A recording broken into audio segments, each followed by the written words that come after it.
तो हेलो भाई लोग, कैसे आप सभी लोग। उम्मीद करता हूँ कि आप सभी लोग बढ़िया होंगे। तो भाई लोग, जैसा कि आपने पिछले एपिसोड में देखा था, जो बच्ची होती है उसका जो हेडबैंड होता है वो गिर जाता है और फिर उसको उठाने के लिए रोड पे चले जाती है और फिर जैसे ही मुड़ती है हम देखते हैं कि वहाँ पे एक जो कार था वो आ चुका था। तो भाई लोग, यहाँ से अपना नया चैप्टर जो है स्टार्ट होता है। तो हम देखते हैं एपिसोड की स्टार्टिंग में जो एक बंदा होता है उस बच्ची को बचा लेता है और फिर हमें पता चलता है ये और कोई नहीं बल्कि अपना हीरो ही है। और फिर अपना जो हीरो था उस बच्ची को बोलते हैं कि पहले काफी खतरनाक हो सकता था लेकिन वैसे तुम ठीक तो हो ना। और फिर हम देखते हैं जो उसकी मॉम होती है वो अपनी बेटी को बुला रही होती है। वेल गाइस, जिस बच्ची का नाम है हियोंग। फिर उसकी जो मॉम होती है वो अपने हीरो का शुक्रिया अदा कर रही होती है और फिर बोल रही थी कि मुझे पता नहीं है मैं आपका इसका जो रीपे है कैसे कर सकता हूँ। फिर जो अपना हीरो होता है वो बोलता है वो कोई बात नहीं, मुझे जानकर खुशी हुआ कि इस बच्चे को कोई चोट नहीं लगा। और फिर अपना जो हीरो होता है उस बच्चे की तरफ देखता है और मन में बोल रहा था कि वेल वैसे मैंने अपने एनर्जी का इस्तेमाल किया इस लड़की को बचाने के लिए, तो मेरे ख्याल से कुछ चोट तो नहीं लगा होना चाहिए। फिर जो उस बच्चे की मॉम होती है वो बोल रही होती है अपने हीरो को कि वैसे तुम्हें हॉस्पिटल जाना चाहिए, क्या पता तुम्हें कहीं चोट लगी है। फिर जो अपना हीरो होता है वो बोलते है कि नहीं नहीं मैं ठीक हूँ। लेकिन फिर तभी हम देखते हैं अपने हीरो के पेट से गुड़गुड़ की आवाज आती है। फिर जो अपना हीरो था वो मन में सोच रहा था कि वेल अगर सोचा जाए तो लास्ट टाइम में मैंने खाना कब खाया था मेरे को याद नहीं आ रहा। वैसे मेरे ख्याल से 10 साल नहीं 15 साल हो गए हैं। फिर हम देखते जो ह्योंग होती है वो अपने हीरो को पकड़ के बोल रही होती है कि वेल मेरे डैड जो एक शेफ है तो अब क्या आप हमारे साथ खाना खाने चलेंगे। फिर जो उसकी मॉम होती है वो ये बोल रहे थे कि हाँ ह्योंग ने बिल्कुल सही कहा, वैसे भी तुमने तो मेरी बेटी की जान बचाई है और मेरे ख्याल से तुम्हें भूख भी लगा है तो हम सब साथ में खाना खा सकते हैं। लेकिन जो अपना हीरो था वो मना करने लगता है। वो बोल रहे थे कि यार कोई बात नहीं है, तो मैंने वही किया जो मेरे को करना चाहिए था और वैसे भी मैंने ये काम को अपना रिवॉर्ड पाने के लिए थोड़ी किया है। लेकिन तभी हम देखते हैं अपने हीरो के पेट से दोबारा से गुड़गुड़ की आवाज आती है। फिर उसी सुन के तो अपना हीरो भी शर्मिंदा हो जाता है और बोलता है कि ठीक है चलो मैं आपके साथ चल लेता हूँ। और फिर जैसे ही वो सब अपने रेस्टोरेंट में आते हैं और फिर उसकी मॉम और उसकी जो बेटी है उसने ये सब बताया कि कैसे कैसे एक्सीडेंट होने लगा था। और फिर ये सुन के जो उसका डैड था वो भी हैरान हो जाता है और बोल रहा था कि क्या जो कार से एक्सीडेंट होने से बचे। और फिर वो हेयोंग से पूछने लगता है हेयोंग तुम्हें कहीं चोट तो नहीं लगेगी, अगर लगी है तो चलो हम हॉस्पिटल चल सकते हैं। और फिर तभी हम देखते हैं कि जो उसकी वाइफ होती है वो बोलती है कि कोई बात नहीं हेयोंग ठीक है। और उसकी जो वाइफ होती है वो अपने हस्बैंड को बोल रही थी कि वेल इस आदमी ने हमारी बेटे की जान बचाई इसलिए मैंने सोचा कि इसको खाना यहाँ पे खिलाने के लिए ले आते। और ये सुन के वो बंदा भी हैरान हो जाता है और फिर अपने हीरो के पास जाके उसका शुक्रिया अदा करने लगता है और बोल रहा था कि तुम्हारा शुक्रिया मेरी बेटी की जान बचाने के लिए और तुम्हें जितना खाना खाना खा सकते हो। फिर अपना जो हीरो होता है वो भी बोलता है चलो शुक्रिया तुम्हें खाना खिलाने के लिए, खाना देने के लिए। फिर जो हेयोंग होती है वो बोल रही थी कि वेल डैड ने मेरे को कहा है जब भी खाना खाना है उससे पहले अपने आप को साफ सुथरा रखना है। और हम देखते हैं अपने हीरो के अंदर से काफी ज्यादा बास आ रहा था क्योंकि अपना हीरो कई दिनों से नहाया नहीं है और ऊपर से एकदम बेकार कपड़ा पहना है। फिर जो रेस्टोरेंट का ओनर होता है वो अपने हीरो को बोलता है कि वेल तुम सबसे पहले अपना मुंह धो लो, तब तक मैं तुम्हारे लिए खाना बना कर रखता हूँ। फिर अपना जो हीरो होता है बोलता है ठीक है। फिर जो रेस्टोरेंट का ओनर होता है वो अपने हीरो को कुछ नए कपड़े देता है ताकि उसको पहनने के लिए। और वो अपना हीरो को बोल रहे थे कि वेल वैसे भी ये जो कपड़े हैं मेरे को काफी छोटे पड़ते हैं तो मेरे ख्याल से तुम्हें सूट हो जाएगा क्योंकि ये तुम्हारी उम्र के ही है। और फिर बोल रहा था कि चलो ठीक है मैं वैसे तुम्हारे लिए सॉक्स दूंगा हूँ। तभी जो अपना हीरो था उसका ध्यान अब वो पीछे की तरफ देखता है और देखता है कि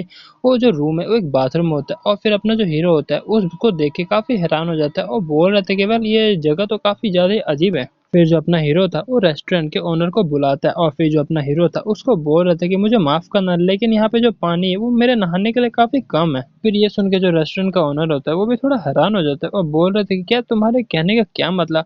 और फिर तभी हम देखते हैं जो अपना हीरो होता है वो टॉयलेट की बात कर रहा होता है, मतलब उसमें नहाने की बात कर रहा था। और ये सुन के जो रेस्टोरेंट का ओनर होता है वो भी काफी हैरान हो जाता है और बोल रहे थे कि वेल इसमें नहीं नहाना होता। और फिर जो रेस्टोरेंट का ओनर होता है वो अपने हीरो को समझाता है कि इसमें नहाते नहीं इसमें टॉयलेट करते हैं। फिर ये सुन के जो अपना हीरो होता है वो बोलता है क्या टॉयलेट करते हैं। फिर जो रेस्टोरेंट का ओनर होता है वो बोलता है कि हाँ इसमें टॉयलेट करते हैं, ये नहाने वाला चीज नहीं है। फिर अपने हीरो को वो शावर की जगह पे लेके जाता है और बोलता है कि वेल इसके मदद से तुम नहा सकते हो। फिर जो अपना हीरो होता है जैसे उसको पकड़ता है उसमें से काफी सारी पानी जो होता है वो बाहर आने लगता है और उसको देख के जो अपना हीरो था वो घबरा चुका था। वो बोल रहे थे कि ये क्या है, ये तो एकदम सांप जैसा लग रहा है। और वहीं पे जो पीछे रेस्टोरेंट का ओनर होता है वो बोलते हैं कि ये सांप नहीं है, ये मतलब शावर है, इससे तुम नहा सकते हो। और फिर जैसे तैसे करके अपना हीरो जो होता है वो फाइनली नहा लेता है और बोल रहा था कि वेल सच में काफी रिफ्रेशिंग था ये तो, वैसे तुम्हारा शुक्र है। और वहीं पे हम देखते हैं पीछे रेस्टोरेंट के ओनर की हालत ठीक नहीं होती। फिर जो रेस्टोरेंट का ओनर होता है वो अपने हीरो से पूछता है कि बाय द वे तुम आए कहाँ से, वैसे एक बार बताओगे मेरे को। और वहीं पे अपना जो हीरो था मन में सोच रहा था कि अब मैं आखिरकार इनको कैसे समझाऊं। फिर जो अपना हीरो था वो बहाना मारने लगता है। वो बोल रहे थे कि यार मैंने जो है अपनी मेमोरीज जो है उसको खो चुका हूँ, मतलब मेरी मेमोरी लॉस्ट हो चुकी है। फिर जो अपना हीरो था उनको बताता है कि मैंने अपनी सारी मेमोरीज को लॉस्ट नहीं किया बल्कि थोड़ी मोरी मेमोरी मेरे को याद है, लेकिन मेरे को ये याद नहीं है कि मैं यहाँ पर आखिर कैसे आ चुका हूँ। और फिर ये सुन के जो रेस्टोरेंट का ओनर होता है वो बोलता है कि अच्छा, तो इसी वजह से तुम्हारा जो कपड़ा था वो काफी बेकार था, और जो तुम केव कह रहे हो उसका मतलब मेरे ख्याल से तुम्हारा गेट से मतलब है। फिर वहीं पे जो अपना हीरो होता है वो हैरान हो जाता है, वो बोलता है क्या गेट, वो क्या? फिर जो ओनर होता है वो अपने हीरो को समझाने लगता है कि एक दिन अचानक से जो स्पेस है उसमें क्रैक्स आने लगे, और फिर उसके अंदर से हमें आज तक समझ में नहीं आया कि आखिरकार ये किस लिए आया है, लेकिन कभी कभी जो लोग हैं उस स्पेस के अंदर गिर जाते हैं और फिर सबसे अलग हो जाते हैं और फिर दोबारा से आते हैं, लेकिन जब भी वो दोबारा आते हैं वो अपनी मेमोरीज को भूल जाते हैं। ये वैसे कहा अक्सर देखा जाएगा हमें। वेल, इसकी डिटेल्स में तुमको बाद में बता दूंगा। सबसे पहले तुम खाना खा लो, नहीं तो बाद में ठंडा हो जाएगा, फिर बाद में अच्छा नहीं लगेगा। और ऐसे जो लोग हैं हम उन सबको आइसोलेनिस्ट कहते हैं। फिर जो अपना हीरो होता है वो खाने को पकड़ता है और बोलता है कि तुम्हारा शुक्रिया, लेकिन ये तुमने इस खाने को बनाया कैसे? क्योंकि जो रेस्टोरेंट का ओनर रहता है उसमें काफी चीज उसने मिलाया होता है और थोड़ा बहुत काला लग रहा था, और फिर अपने हीरो को लग रहा था ये खाने वाला लाइक उस खाने को देख के अपने हीरो को अपनी पास्ट मेमोरीज याद आने लगती है, जैसे जब उनका ट्रेनिंग हुआ करता था, कैसे उनको कितना सारा खराब सा खाना मिलता था, मतलब गाइस उनको सिर्फ पानी मिलता था और वो भी एकदम मतलब खून से भरा हुआ। और फिर वो बोल रहा था कि वेल, जब मेरी ट्रेनिंग होती थी सच में काफी ज्यादा मेरे को पोल्यूटेड मतलब जो खाना था उसमें जो ब्लड था वो मिलता था। फिर जो हीरोइन होती है वो देखती है कि अपना हीरो खाना नहीं खा रहा। फिर जो अपना हीरोइन होती है वो अपने हीरो से बोलते हैं कि मिस्टर, तुम खाना क्यों नहीं खा रहे, क्या तुम्हें ये अच्छा नहीं लगता? फिर जो अपना हीरो होता है वो बोलते हैं क्या मतलब, लेकिन ये खाते कैसे? फिर जो हीरोइन होती है वो अपने हीरो को दिखाती है कि वेल, सबसे पहले चम्मच को ऐसे डालो और फिर घुमाओ और फिर खा लो। फिर ये देख के जो अपना हीरो होता है वो भी ऐसे करके खाना खाने लगता है, और फिर जैसे अपना हीरो खाना खाता है वो खाना खा के सच में काफी हैरान हो जाता है, क्योंकि वो खाना सच में काफी ज्यादा डिलीशियस था। और ये देख के जो अपना हीरो था वो मन में बोल रहा था कि भले इसकी अपीयरेंस मतलब देखने में उतना अच्छा नहीं, लेकिन खाने में सच में काफी ज्यादा अच्छा है। लेकिन वहीं पे रेस्टोरेंट के ओनर को लग रहा था कि उसे खाना पसंद नहीं आया। फिर वो अपने हीरो को बोल रहा था कि वेल, मुझे माफ करना क्योंकि अभी मेरे पास कुछ खाना बनाने के लिए अच्छा सामान नहीं था, इसलिए मैंने को ये बनाना पड़ा।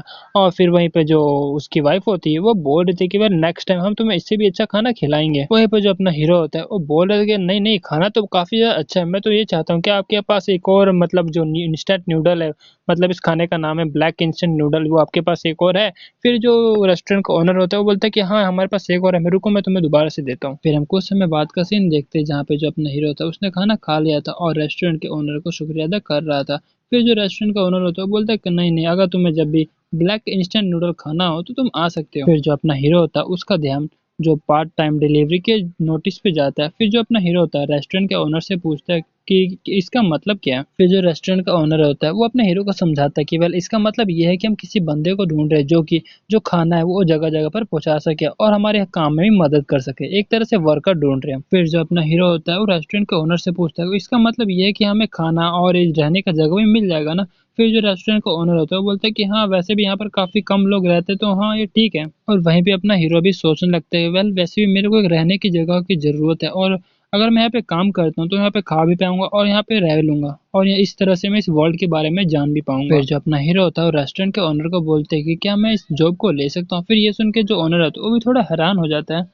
फिर वो कुछ समय बाद बोलते हैं कि वेल, हमें भी काफी अच्छा लगेगा कि अगर तुम इस काम को ले लेते हो, लेकिन तुम एक आइसोलिस्ट हो तो तुम्हें सारा प्रोसीजर करना पड़ेगा। लेकिन फिर तभी उसकी जो वाइफ होती है वो बोल रही थी कि हने, मेरे ख्याल से तुम्हें इसकी मदद करनी चाहिए, वैसे भी इसने हमारी बेटी की जान बचाई है। और मैंने ये भी सुना है कि आइसोलिस्ट से हम गारंटर्स भी बन सकते हैं, मतलब एक तरह से सिटीजनशिप इनको मिल जाएगा। और वैसे भी ये तो एक फेथ था कि इसने हमारे बेटे की जान बचाई है और हम इसकी जो है मदद कर सकते हैं। फिर जो ओनर होता है वो बोलता है कि वेल हाँ, ऐसा एक रास्ता तो है। फिर वो अपने हीरो को बोलता है कि चलो ठीक है, मैं तुम्हारी मदद कर दूंगा यहाँ के सिटीजनशिप को लेने के लिए। फिर जो अपना हीरो होता है वही अपने मार्शल आर्ट के स्टाइल में बोलता है कि चलो ठीक है, आपका शुक्रिया और मैं डिलीवरी वर्क अच्छे से करूंगा। मेरा नाम है कैंग और मैं 35 साल का हूँ। और 35 साल का नाम सुन के वो काफी हैरान हो जाते हैं।